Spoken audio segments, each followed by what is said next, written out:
अस्सलाम वालेकुम। आज हमारा टॉपिक है स्टैंडर्ड एटमॉस्फेरिक प्रेशर।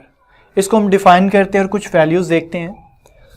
तो pressure of air that can support 760 millimetre of mercury at sea level, उस प्रेशर को हम क्या बोलते हैं?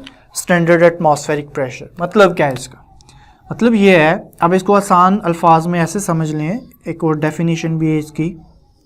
इसको मैं आसान अल्फाज में ये समझाता हूँ कि फॉर एग्जांपल आपके पास एक मर्करी कॉलम है, मतलब इसमें आपने मर्करी फिल की हुई है, इसके अंदर मर्करी है।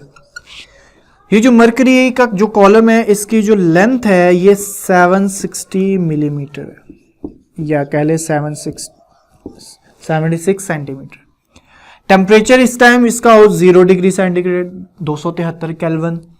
और आप कह ले कि इस टाइम मर्करी जो है वो इस कॉलम का जो एरिया है वो 1 सेंटीमीटर स्क्वायर हो, तो मर्करी इस अपने इसका वेट हो गया ना मर्करी का, तो इस वेट की मदद से ये जो प्रेशर एक्सर्ट करेगी इस एरिया पे, उस प्रेशर को मर्करी के हम बोल देंगे स्टैंडर्ड एटमॉस्फेरिक प्रेशर 1 atm।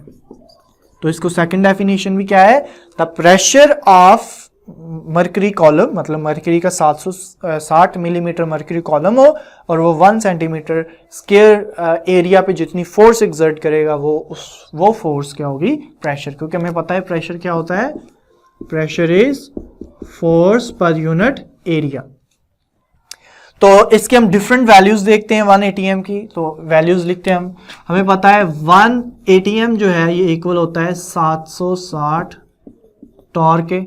इसी तरह 1 atm जो है ये इक्वल होता है 760 mmHg, मिलीमीटर ऑफ मर्करी, ये भी इसका यूनिट है।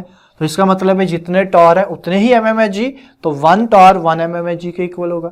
अगर 760 टॉर है और 1 atm है 760 mmHg, तो इसका ये मतलब है।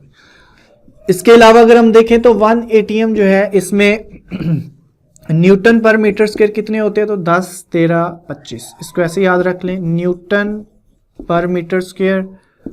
अगर आप देखना चाहे पास्कल कितने हैं, तो वो इसमें सेम होंगे, 10, 13, 25 पास्कल। तो इसका मतलब है 1 न्यूटन पर मीटर स्क्वायर 1 पास्कल के इक्वल है, ये ऐसा यूनिट है।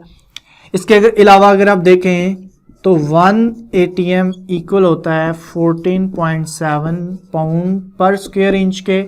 ये इंजीनियरिंग वर्क में ये यूनिट इंजीनियरिंग वर्क में इस्तेमाल होता है।